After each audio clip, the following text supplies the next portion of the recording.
என்னம்மா அலை ஏன் சோகமா இருக்கிற?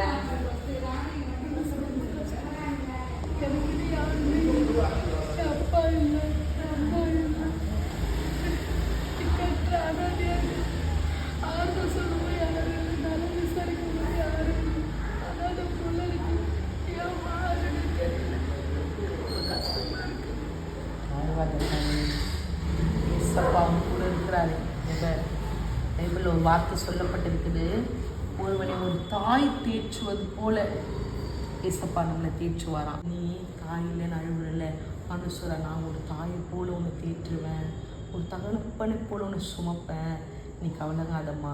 அநேக பிள்ளைங்க இன்றைக்கி தாய் தகப்பன் இல்லாத பிள்ளைங்களாம் பெரிய காலம் சாதிச்சிருக்கிறாங்க. எனக்கு கூட அப்பா இல்லை தான்.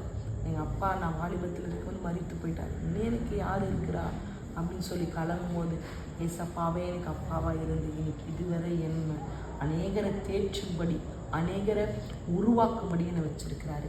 இன்னைக்கு உன்னையும் குடும்பத்தில் அசட்டை பண்ணுற ஜனங்க மத்தியில் அவமானத்தில் இருக்கிறேன். இந்த அவமானத்தை கர்த்தர் உனக்கு ஆச்சரியமாய் மாற்றி உன்னை அதிசயமாக நடத்துவார்.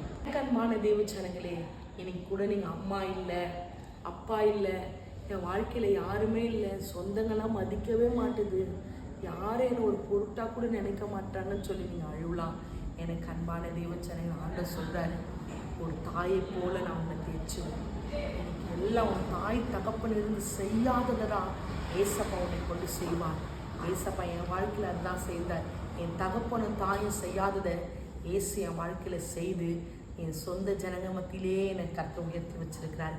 அன்பான தேவ ஜனங்களே, ஆண்டவர் சொல்றார், தாய் இல்லை தகப்பன் இல்லைன்னு கலங்காதீங்க, அழுவாதீங்க. உங்களை கர்த்தர் ஜாதிகள் மத்தியில் உயர்த்தி வைப்பார். எல்லாரும் தேடி வந்து பேசுவாங்க. யாரும் இல்லை, நான் இன்னும் சொல்ல மாட்டேன். ஏசப்பா தான் அப்பா அம்மாவாகிறாரு, அவர் போதும் எனக்கு. ஆமே. இன்னைக்கு கூட சோர்ந்து போயிருப்பீனால் தாயும் தகப்பனுமாய் அவர் உங்க கூட இருந்து அப்பா அம்மா இல்லைன்னு கலங்காதீங்க. உங்களை தேற்றி ஜாதிகள் மத்தியில் கர்த்தர் உங்களை உயர்த்துவார். கர்த்தர் தாமே உங்களை ஆசீர்வதிப்பாராக.